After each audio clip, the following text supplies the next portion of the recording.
Ah, olá, eu não vi você aí. Bom, bem-vindos a Oak. Hoje vamos responder a mais uma cartinha aqui. Vou colocar aqui de lado e vamos dar uma olhada na pergunta de hoje. Obrigado. Vamos dar uma olhadinha aqui nessa cartinha. Vamos ver.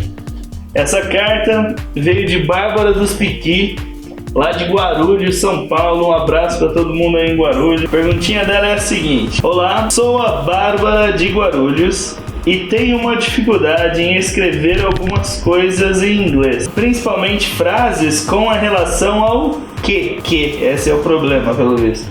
Aqui usamos bastante o que para conectar frases, mas acho que às vezes fica estranho o that, né? Ela tá querendo usar o que no lugar do que, usar o that em inglês, né? E acabo escrevendo de outra forma para não ter que usar assim. O que fazer? Legal, obrigado, Bárbara dos Piqui. Vamos dar uma olhadinha nessa pergunta. Ela tá relacionada com relative clause.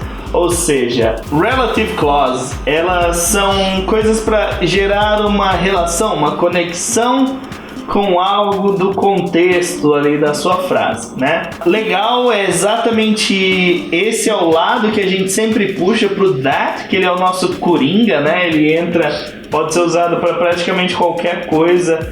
É meio que nosso safeguard aí, que você pode utilizar ele, que vai dar certo, vão te entender. Mas quando a gente entra nisso, o ideal é que você utilize aquelas nossas outras question words que vão relacionar mais especificamente para o que você está falando. Como por exemplo, se eu estou falando de uma pessoa, ao invés de that, eu uso who. Se eu estou falando de um momento, ao invés de that, eu uso when. Estou falando de um objeto, eu vou utilizar which. Um local, where. Uma coisa de que alguém é dono, whose, que é aquela question word que todo mundo esquece, né? Então esse que pode ser substituído por essas palavras mais específicas.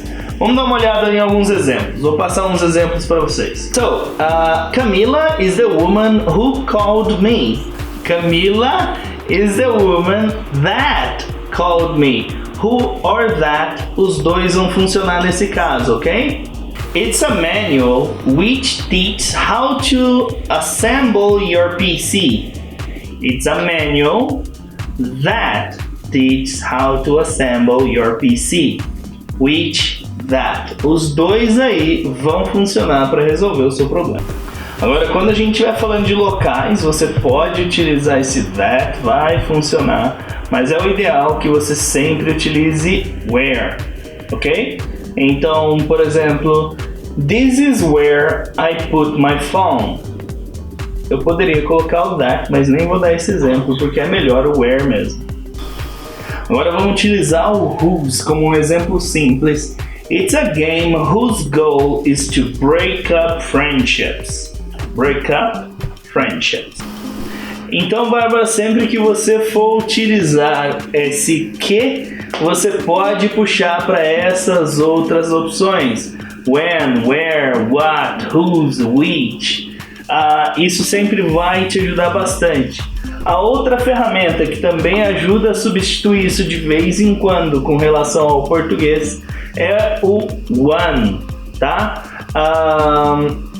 Eu posso referir a uma pessoa e falar assim, one can have questions about that, né?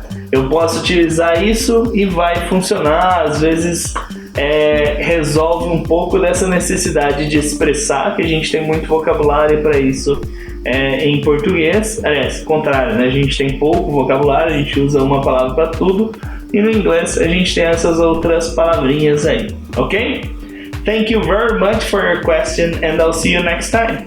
Obrigado, pessoal. E lembrando, a Oak é uma escola de inglês também. Não somos um canal de YouTube cheio de sucesso apenas.